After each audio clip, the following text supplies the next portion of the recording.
Hello everyone, this is Defense Politics Asia, and Iran recently, just a few days ago, have a 4.5 Richter scale earthquake in the Semnan province. Basically in the middle of the desert. Is not that far away from some of these the fault lines actually, but there's some, so there is all these rumors that they say that this could actually be nuclear test, nuclear weapon test, nuclear explosion, underground one, uh because they say that this area don't really have that much earthquakes usually. um and then finally we have information of the Armenian station actually picked up the vibrations. So there is some kind of a abnormality. So this is actually the wave of this nuclear explosion and earthquake. You can see this is it lasted around, I believe this is minutes. So it lasted around a minute. It's like a boom, boom, then louder, then shaking, and softer. The problem with something like this is that if you look at, even let's say we talk, we clap our hands, it will look something like this as well. It's like boom, so it's like boom. So this is actually abnormal. So someone this Charles Need 72, which is a funny thing because I don't even know who is he, and he blocked me. So so that is weird. But anyway, his work was he screenshot all this thing, he shared all this thing, and it was republished by Pelusium Ocean. So thanks to him, I able to see the work of this Charles, which I have no freaking idea who is he.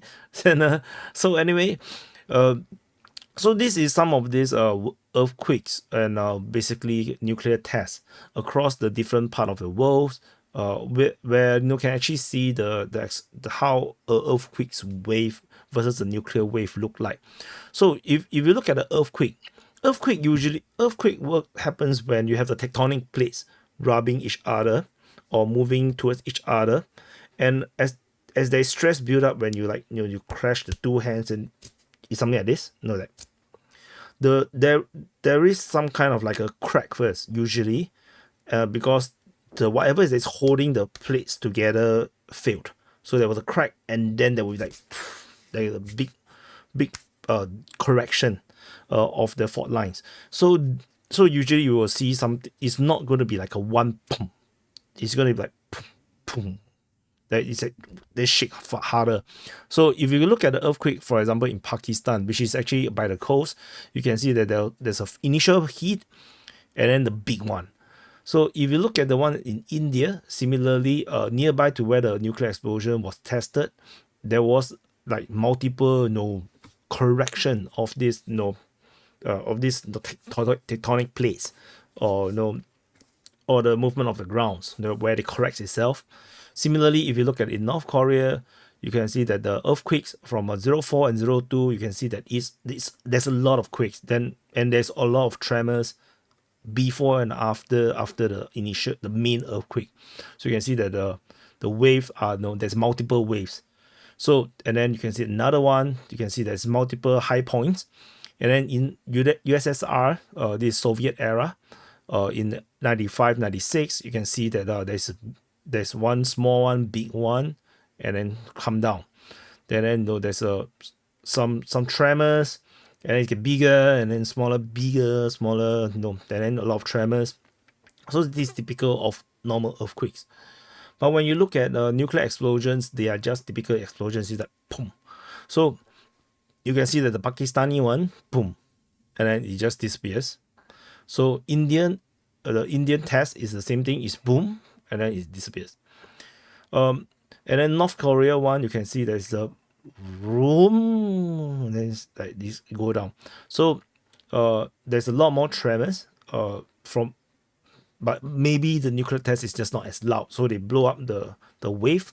So that end up we saw a lot more details. But this is actually very huge.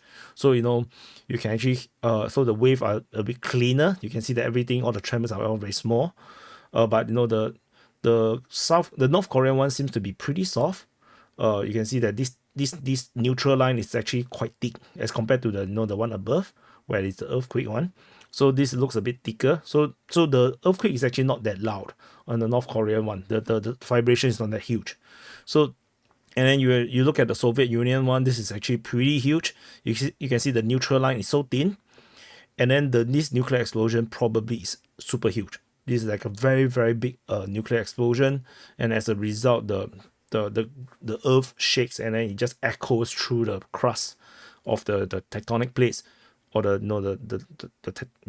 they just keep echoing in. The vibrations echo in and out, in and out, in and out. So the tremors keep going and keep going and keep going, keep going, keep going. So which if this is what we saw, this is actually what happened in Iran, then this is most likely a nuclear test.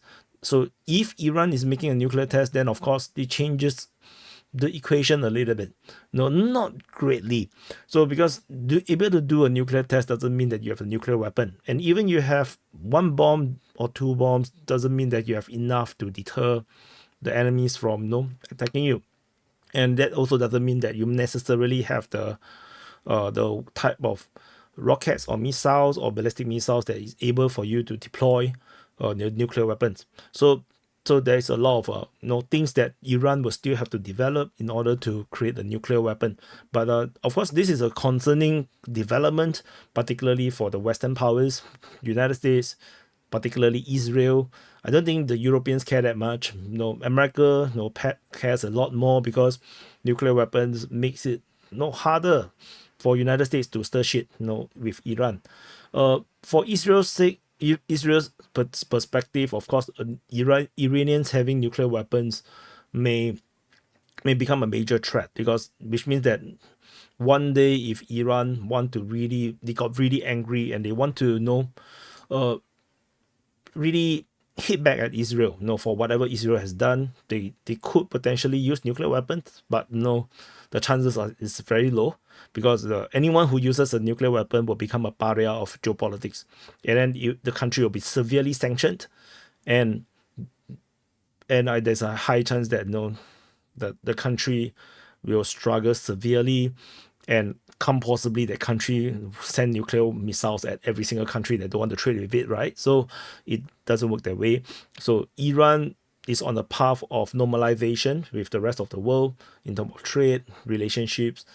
They're trying to join BRICS, which is part of this game, that they are trying to move towards normalization of relationship and economy. So using a nuclear weapon don't do much. The reason why Iran would need a nuclear weapon is out of insecurity, because they are afraid. So it makes sense. Just like North Korea is afraid. It's severely sanctioned by every single country, including their big brother China, during a decade ago. So North Korea have no choice. They have to have a severe deterrence, and the deterrence is the nuclear weapon. Iran is similar. They are. It may look strong because Iran is a huge country, right? They are, if I'm not wrong, bigger than Ukraine in geography. But the thing is that they have a lot of weaknesses. Politics wise, maybe it's not as stable, because they are the Islamic Republic. A lot of people wanted reforms. They're not going to get it. They are powered by a religious order. They have a IRGC, which is a separate military away from the main military. So there is a lot of weird things in Iran, and they really would have and their economy, there's a high amount of the economy is dependent on oil, and oil and gas facilities are very soft targets. They are very easy to hit, they are very easy to exploit, very hard to hide, and you can see that in the situation between Saudi and the Houthis. The war between Saudi and Houthis eventually led to Saudi giving up, because as the Houthis get more and more drone type weapons and long range weapons, Saudi Arabia just don't want to play the game anymore, because once Houthis start to attack Saudi Arabia's oil facilities, then that's the end of Saudi Arabia's economy. So Iran is facing the same threat, and they are feeling super vulnerable against Israel because Israel has ridiculous level of espionage capability, and it is unclear how deeply Israel has penetrated into Iran, in terms of its agents, undercovers, traitors. So no idea. So the nuclear weapon is just a defensive mechanism. So I saw some people, who are super excited about this, like as if Israel is going to get it. I don't think so. Iran is still, no, they just needed this to have a guarantee that they have an ultimate deterrence that they can use.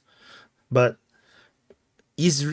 no. So this apart, people think that the nuclear weapon will be able to stop Israel from doing whatever they are doing with Gaza, Palestine, or Lebanon. It's not going to happen. Ultimately, Iran is still way too far away. They don't have a shared border. Unless they are next door to each other, then of course Iran would have sent its military and start a major war with Israel. But no, it's not the case. They're too far apart. They can't fight a normal war. So there won't be a war per se. And using nuclear weapon, like I said, have too much downsides. So Israel is just going to continue to do Israel things. They're going to do whatever they want with Palestine or the Palestinians. They're going to do whatever they want with Lebanon. And they're going to bomb whatever they want in Syria. So this will not change. Israel will just do Israel thing. Iran, in terms of this development, is purely defensive in nature. But of course, it's still shocking that they finally reached this point, because this has been talked about for years now. And finally, Iran have reached a point where they can actually do a nuclear test, and it has been successful. Looks like it's successful, but who knows, But it looks like it's successful. So, so this is the main thing. But in the latest information coming from Israel is that they are still intent to attack Iran for the revenge of this massive missile bombardment or rocket bombardments that happened a week ago. So they have not announced what they do. They are still planning at this moment, and it looks like they are planning something huge. And Iran is extremely paranoid. They are so paranoid. They have issued NOTAMs, shut off airspace from time to time, especially on October 7th, because they thought that Israel would attack on October 7th, because October 7th, is a 1-year anniversary of the Gaza's or Hamas attack on Israel. So, but it never happened. Nothing happened. They scattered or evacuated. No, not scattered. Scattered is like sinking the ship. Like scattered all these oil vessels away from the port, in anticipation of a possible Israeli attack, which never came. So, so this is generally the general picture of the situation with this potential nuclear test. It looks really likely, like I mentioned, though, because of the wave structure and whatnot. So anyway, hope this helps. In case you didn't, you're not aware of this news, because I think people who are following on X, on Telegram, will probably know about this, because it went really viral. So for those that do not know, yeah, so now you know. So anyway, thank you for watching. Press the like button, subscribe, and I'll see you guys in the next update.